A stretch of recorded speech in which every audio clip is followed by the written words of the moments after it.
Chegamos agora no momento do estudo da Bíblia aqui no programa Encontro com a Vida. Hoje nós teremos um tema introdutório falando sobre as cartas às 7 igrejas do Apocalipse. E a partir de segunda-feira nós iremos analisar carta por carta que Jesus enviou às 7 igrejas do livro do Apocalipse. Mas como é o nosso hábito aqui, a gente não começa a estudar sem antes orar.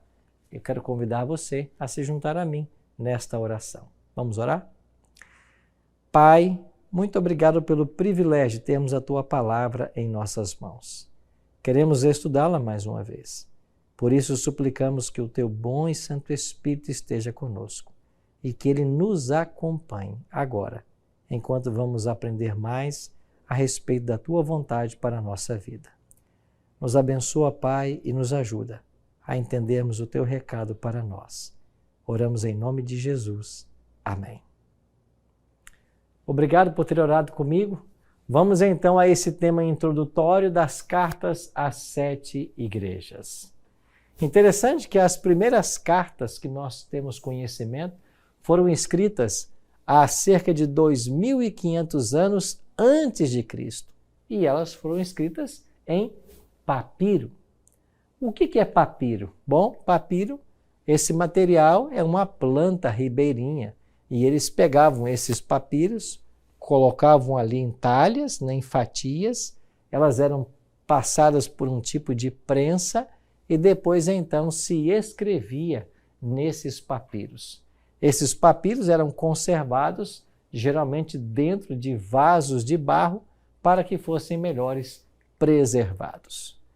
Já no século II, antes de Cristo, lá na região de Pérgamo, ali na região da Turquia, o pergaminho foi inventado. E esse pergaminho era um tipo de papel feito de peles de carneiros e bezerros. Era o couro do animal que passava por um processo de tratamento e depois se escrevia nesses pergaminhos. A palavra de Deus, a Bíblia, os manuscritos, foram escritos em papiros e em pergaminhos. Assim foram preservados até que eles fossem descobertos e nós tivéssemos hoje a palavra de Deus como temos em nossas mãos. Foi um milagre a preservação. Naqueles tempos bíblicos já começou um sistema de postais, de envio de cartas.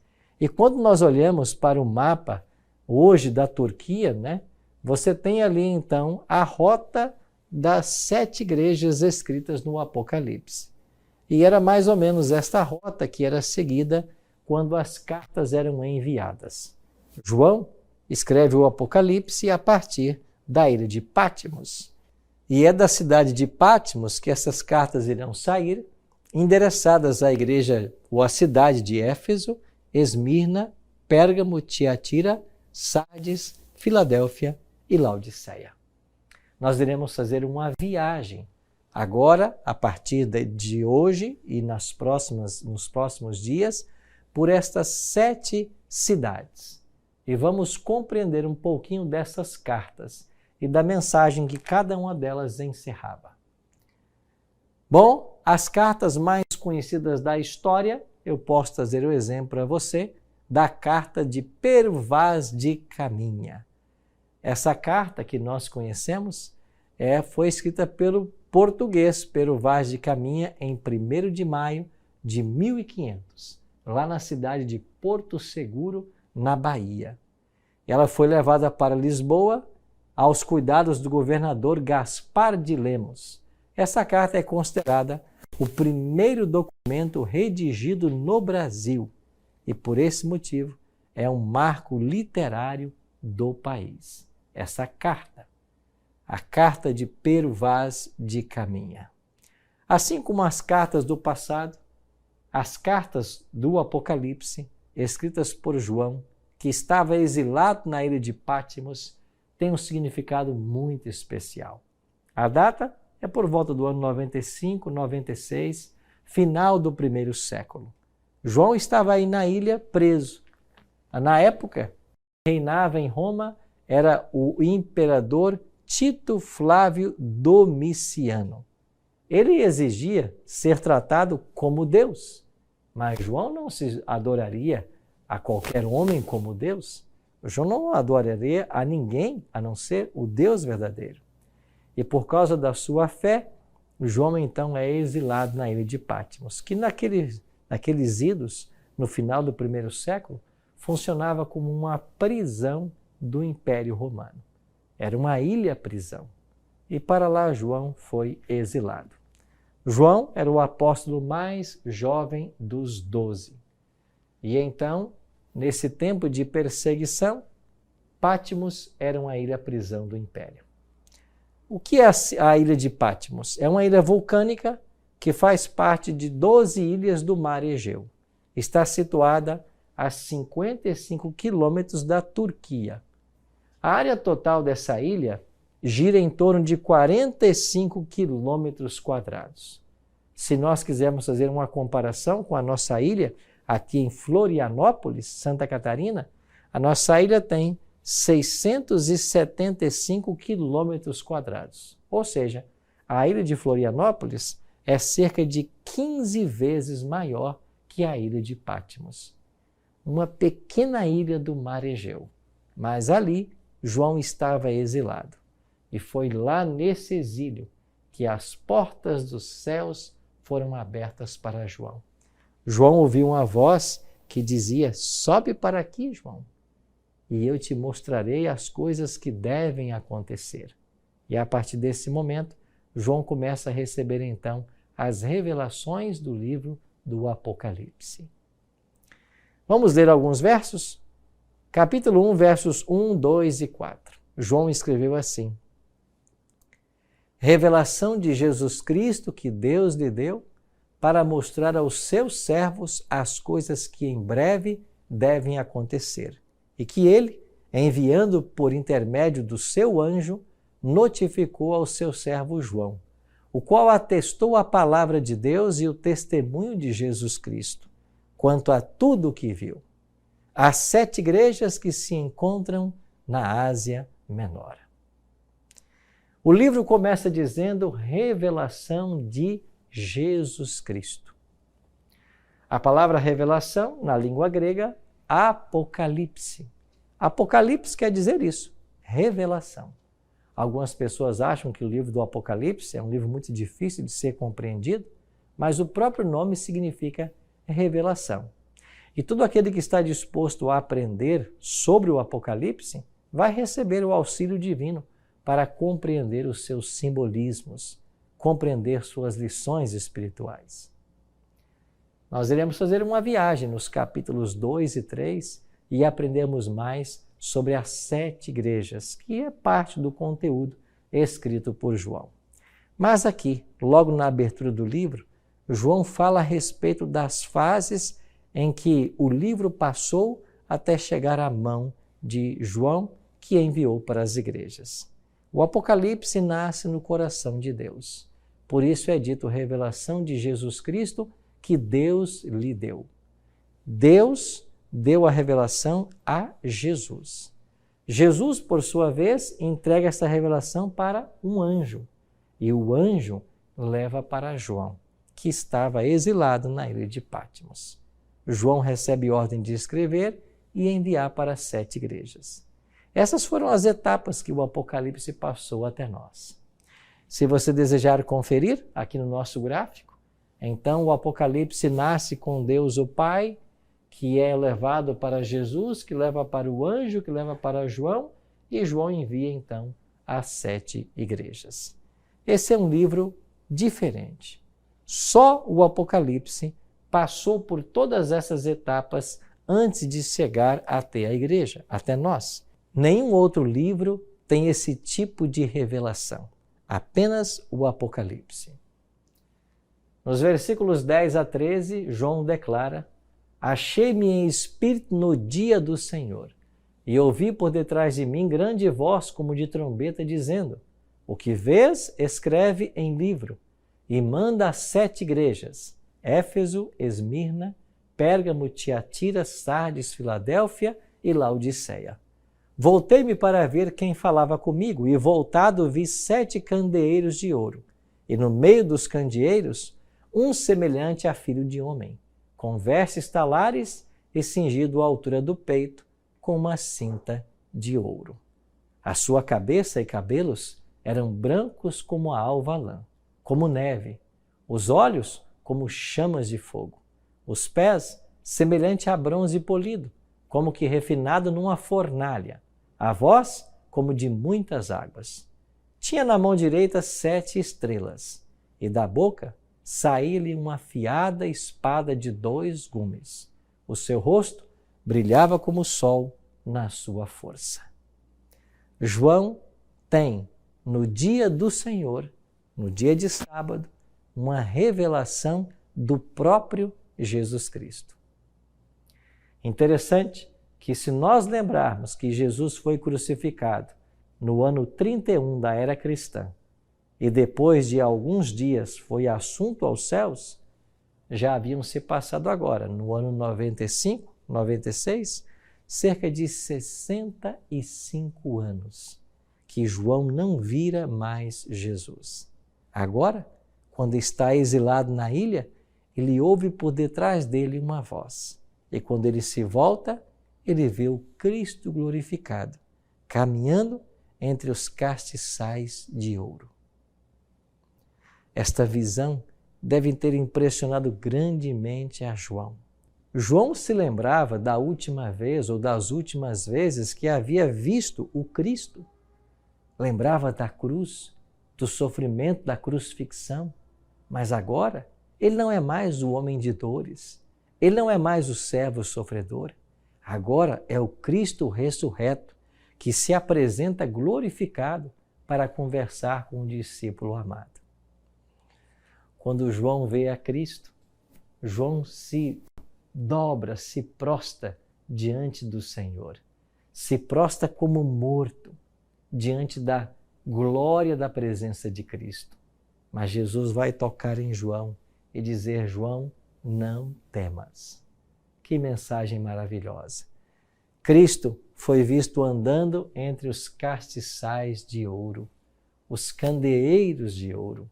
Em Apocalipse 1:20, nós aprendemos de que esses candeeiros, ou castiçais, eles representam as igrejas. Quer dizer que Jesus é aquele que sempre caminha com a sua igreja. Ele nunca se afasta dela. E é declarado no versículo 1 do capítulo 2, estas coisas diz aquele que conserva na mão direita as 7 estrelas, que anda no meio dos 7 candeeiros de ouro.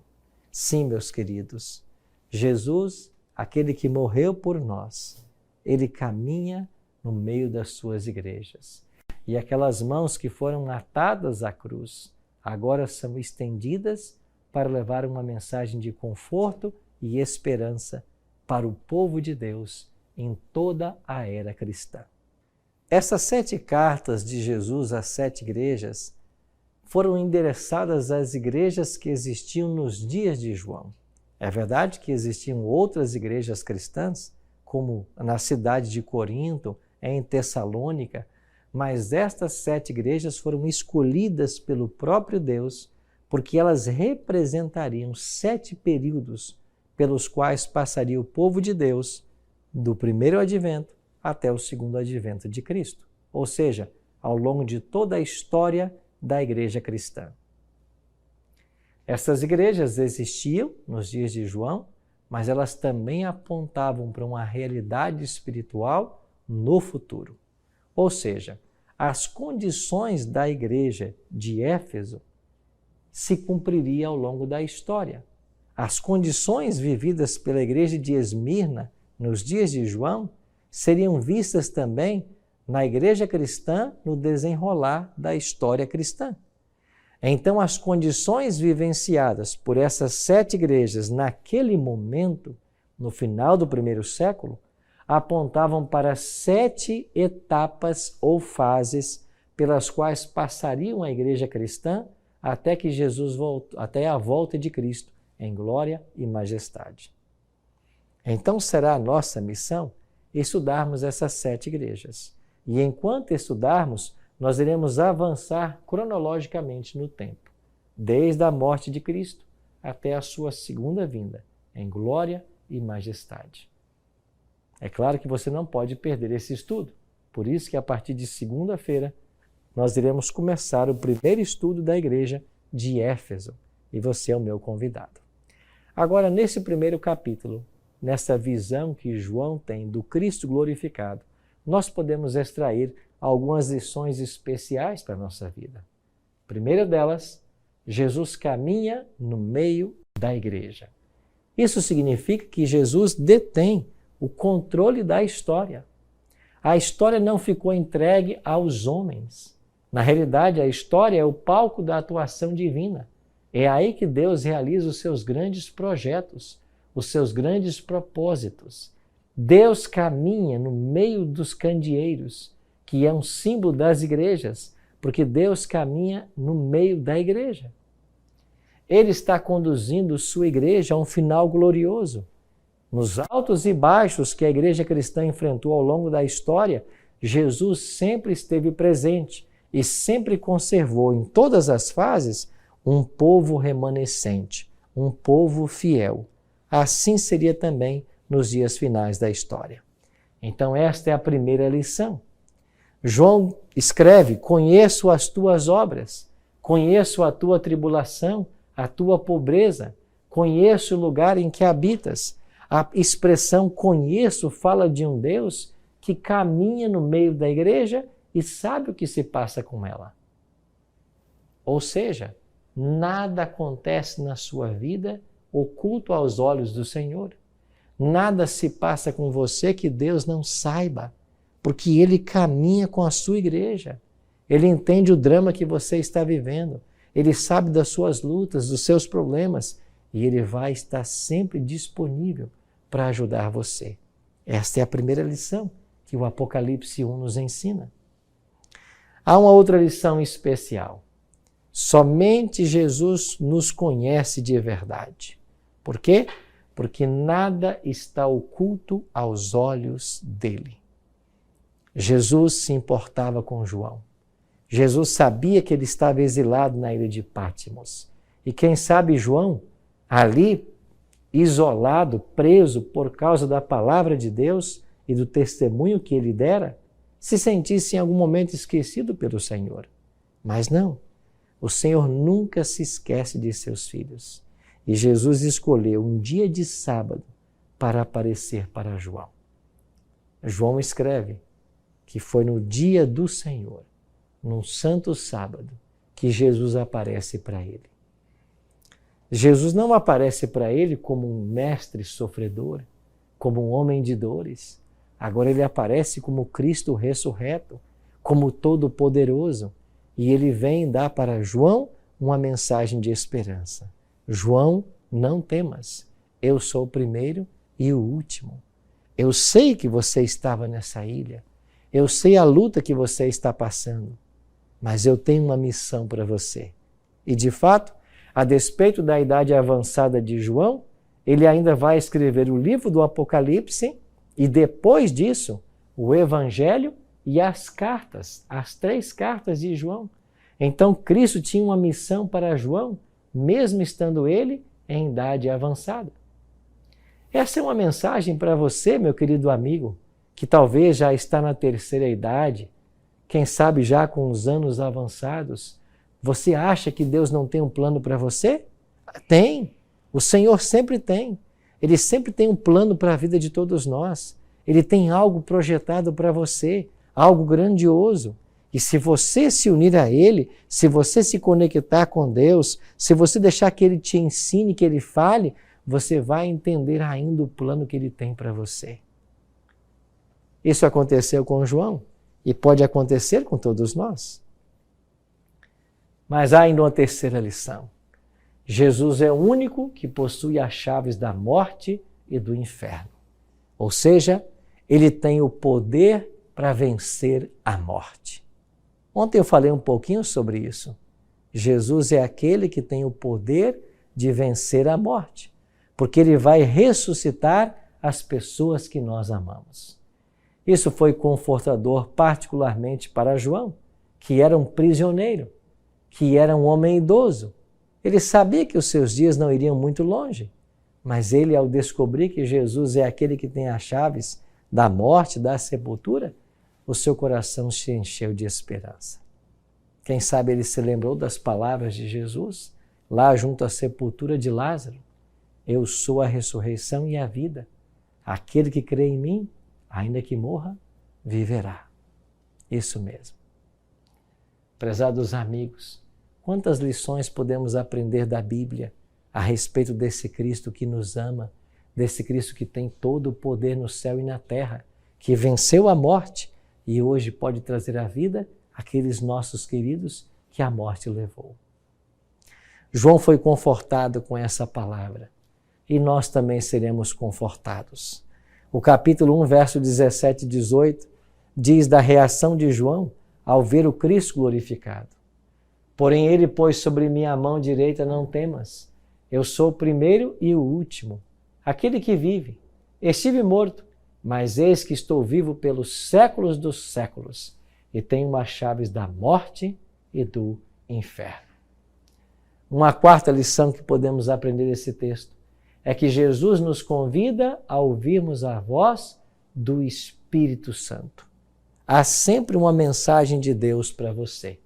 E aqui, em cada carta, João escreve: quem tem ouvidos para ouvir, ouça o que o Espírito diz às igrejas.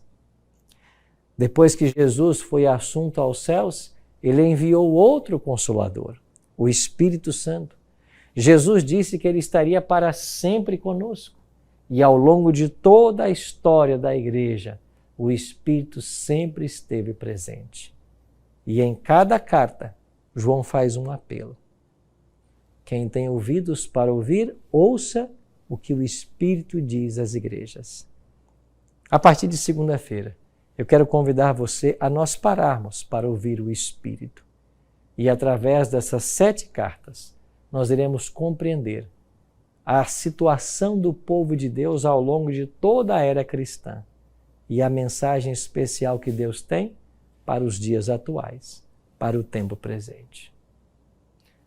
Você irá perceber que esse Cristo, que está vivo, que apareceu para João, tem uma mensagem também para você. Nós seremos representados em cada momento, em cada fase dessas 7 igrejas. E a despeito de não vivermos naquele período, nós aprenderemos com os cristãos daquele período.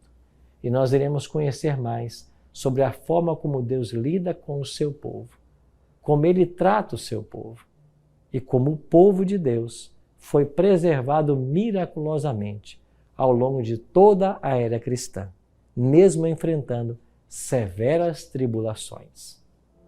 A partir de segunda, nós faremos uma análise exegética e histórica. Nós vamos comparar a história bíblica e a história secular. E nós vamos entender estas 7 etapas que o povo de Deus passou, dos dias de João até os dias atuais. Isso mesmo.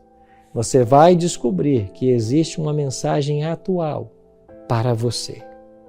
Deus tem uma mensagem para esse tempo, para nós que vivemos no ano 2024. Tudo isso a partir de segunda-feira. Você não pode perder essa série das 7 igrejas do Apocalipse. Por hoje, nos lembremos de uma coisa. Jesus é aquele que caminha entre as igrejas. Jesus é aquele que caminha no meio da sua igreja, do seu povo. Conhece a nossa situação, conhece tudo o que nós enfrentamos, conhece todas as situações que vivenciamos e está sempre presente.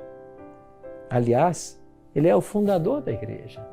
Jesus mesmo declarou: sobre esta pedra, ele mesmo edificaria a minha igreja e as portas do inferno não prevalecerão contra ela. A Bíblia ensina que Jesus é o fundamento da igreja cristã. Ele derramou, ele verteu o seu próprio sangue para fundar esta igreja. Uma igreja que se tornou detentora dos oráculos sagrados. Uma igreja que deveria ser coluna e baluarte da verdade. esta igreja foi preservada por Deus de forma miraculosa ao longo de quase 2000 anos. E é isso que nós iremos estudar a partir de segunda que vem. Por hoje, confia no Senhor. Ele entende a sua história, Ele sabe a tua vida, Ele sabe tudo sobre você. E assim como foi lá visitar João e não se esqueceu de João, Ele não se esqueceu de você. Prezado amigo, Jesus nunca se esqueceu de você. Em todos os momentos da sua vida, Ele vai estar sempre presente. Nada acontece na sua vida que Deus não saiba. Os olhos do Senhor estão atentos aos seus filhos. Hoje, descansa na graça e na bênção do Senhor, na confiança de que Ele vai cuidar de você em todos os momentos.